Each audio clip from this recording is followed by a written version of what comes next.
சில குட்டீஸ் எல்லாருக்குமே வந்து பார்த்தீங்கன்னா, ஒரு சிறப்பான காலை வணக்கம்ப்பா. வீடியோக்குள்ள போறதுக்கு முன்னாடி, இன்னும் 2 நாட்கள் மட்டுமே 11ஆம் வகுப்பு மாணவர்களுக்கு தேர்வு முடிவுகள் என்பது உள்ளது. என்ன ப்ரோ 10th முடிச்சிட்டீங்க, 12th முடிச்சிட்டீங்க, அதுக்குள்ள 11th வந்துருச்சான்னு கேட்டீங்கன்னா, வந்துருச்சுப்பா. இன்னைக்கு தேதி 11 ஆகுது.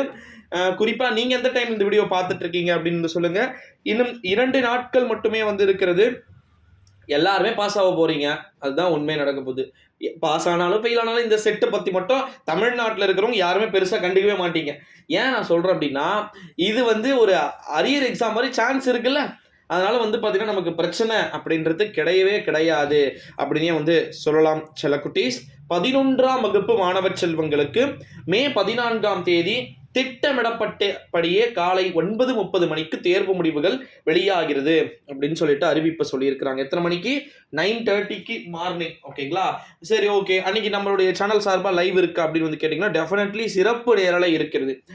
Date of birth, month, year note பண்ணிட்டு உங்களுடைய ரெஜிஸ்டர் நம்பர், ஓகேங்களா, எக்ஸாம் எழுதுனீங்க பார்த்தீங்களா, அதுக்கான அந்த ரெஜிஸ்டர் நம்பரை நீங்கள் கொண்டு வந்தீங்கன்னா இன்னும் சிறப்பாக இருக்கும். உங்களுக்கான ரிசல்ட்ஸை நானே லைவாக பார்த்துட்டு என்ன அப்படின்றத நான் சொல்லிடுவேன். அடுத்த ஒரு இம்பார்ட்டண்ட்டான ஒரு நியூஸ் என்ன அப்படின்னு வந்து பார்த்தீங்கன்னா, 11ஆம் வகுப்பு மாணவ செல்வங்கள், பொது தேர்வு எழுதி இருக்கக்கூடிய 11ஆம் வகுப்பு மாணவ செல்வங்களுக்கு நிறைய பாடங்கள், முதல் தமிழ் பாடமே வந்து பார்த்தீங்கன்னா தகராறாக தான் வந்து கேட்கப்பட்டது. அதாவது கொஞ்சம் டஃப்பாக வந்து கேட்கப்பட்டது தமிழ் பாடம்.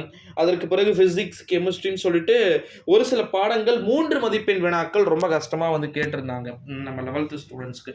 ஸோ அதனால் அவங்களுக்கு என்ன சொல்லியிருக்காங்கன்னா, பேப்பர் கரெக்ஷன் ஈஸியாக தான், நல்லா உடனே நோட் பண்ணணும். நியூஸை பார்க்குறவங்களுக்கு நல்லா தெரியும்.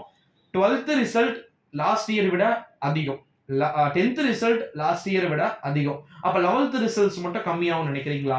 டெஃபினெட்லி கண்டிப்பா 93% ஸ்டூடெண்ட்ஸ் வந்து பாத்தீங்கன்னா பாஸ் ஆகிறதுக்கான ஒரு சான்சஸ் அப்படின்றது இருக்குது அப்படின்னே வந்து சொல்லலாம். 11ஆம் வகுப்பு மாணவர்களுக்கான தேர்வு முடிவுகள் என்பது மே 14ஆம் தேதி செவ்வாய்க்கிழமை காலை கிட்டத்தட்ட வந்து எத்தனை மணிக்கு வெளியாக போகுதுன்னா, ஒரு 9:30 மணிக்கு தேர்வு முடிவுகள் வெளியாகும் என்ற ஒரு அஃபீஷியல் நியூஸஸ் வந்து பார்த்தீங்கன்னா, சொல்லி இருப்பதாகவே நமக்கு தகவல்கள் அப்படின்றது வெளியாகி இருக்கிறது.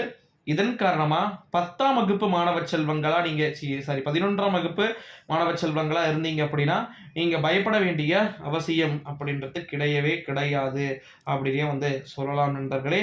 ஸோ வெயிட் பண்ணி தான் வந்து பார்க்கணும், யார் யாருக்கு எப்பேற்பட்ட அறிவிப்புகள் வரப்போகிறது அப்படின்னு சொல்லிட்டு.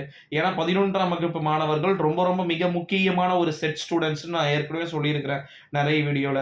நீங்கள் எக்ஸாம் எழுதி ஃபெயில் ஆனாலும் சரி, பாஸ் ஆனாலும் சரி, எவ்வளவு மதிப்பெண் எடுத்தாலும் நீங்கள் 11ஆம் வகுப்பு முடித்துவிட்டு 12ஆம் வகுப்பிற்கு செல்ல அனுமதிகள் என்பது இருக்கிறது. ஓகேங்களா?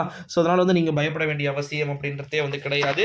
ஸோ நம்ம சேனலுக்கு நீங்கள் கம்பல்சரி வந்து நியூ வியூவராக இருக்க வாய்ப்புகளும் சாத்தியக்கூறுகளும் இருக்குது. இருந்தீங்கன்னா மறக்காமல் இந்த வீடியோவை ஷேர் பண்ணிக்கோங்க. ரிசல்ட்ஸ் குறித்தான அந்த டென்ஷன் வைப்பில் எல்லாருமே வந்து இருப்போம். So don't worry. ஓகேங்களா? நாளைக்கு நாளை மறுநாள்லாம் உங்களுக்கு எல்லாமே வந்து இருக்குது. ஸோ அதை நான் ஒன்று ஒன்றா சொல்கிறேன் சில குட்டீஸ். Thank you so much. இந்த வீடியோவை உங்கள் நண்பர்கள் அண்ட் ஃப்ரெண்ட்ஸ் அண்ட் ஃபேமிலிக்கு ஷேர் பண்ணிக்கோங்க. மோஸ்ட்லி எல்லாருக்குமே வந்து இந்த வீடியோவை ஷேர் பண்ணுங்கள். ஏன்னா அப்போ தான் உங்களுக்கு எல்லாமே வந்து தெரியும் என்ன அப்படின்னு சொல்லிட்டு. Okay, thank you so much. நன்றி, வணக்கம்.